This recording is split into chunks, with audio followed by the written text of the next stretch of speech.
I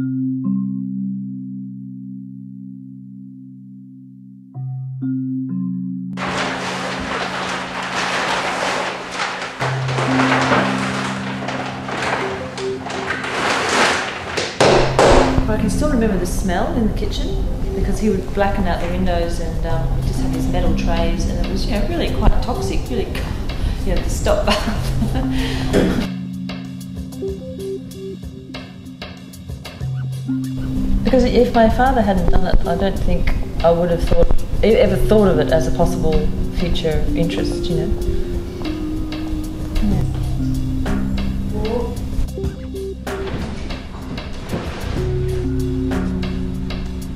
My nose probably came to the height of the trays, which is probably another reason why I wasn't allowed to work in there. I just wasn't tall enough.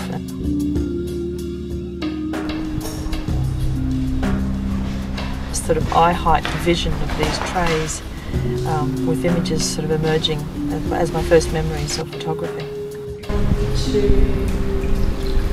Now.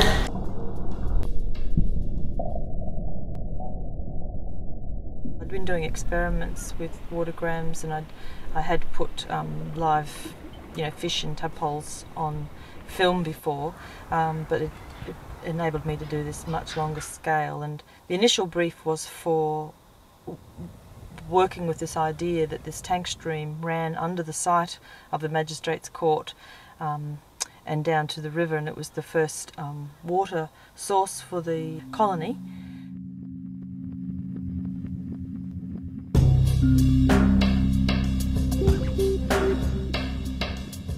I had a lot of images in my mind about what it looked like and what the land would have looked like at that time. It very quickly became polluted, interestingly enough, and today it's just a drain under the ground that nobody gets to see until it sort of trickles into the river. The imagery that I was to make was to go vertically through the 7 floors. So I wanted a waterway, in a sense, that helped people navigate through the building.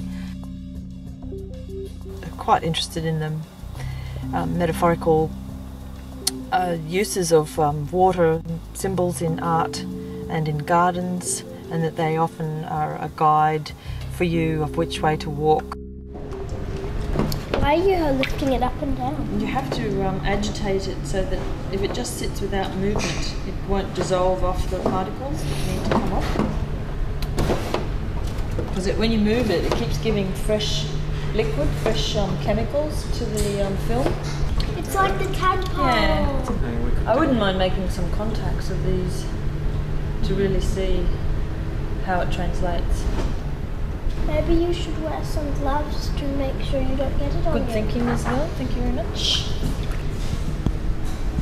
It'd be good if you wore the gloves. I could teach you how to do this. Okie dokie.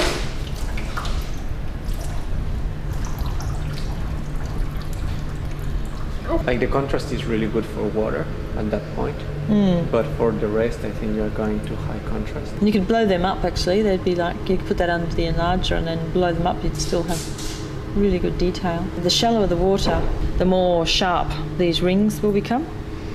It's all there, it's just that now it's overdeveloped here, that you have full tonality from the bottom, which is really nice. It's not just translucent, but it's got tone all the way across.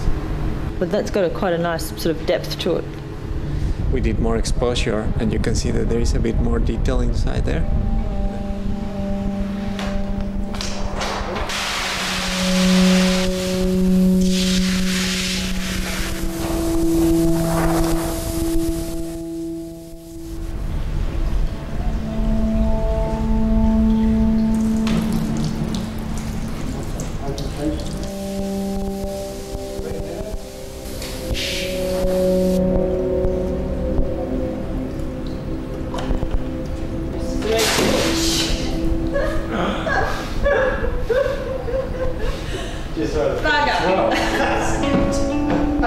But every one you do, every splash, is going to be so different.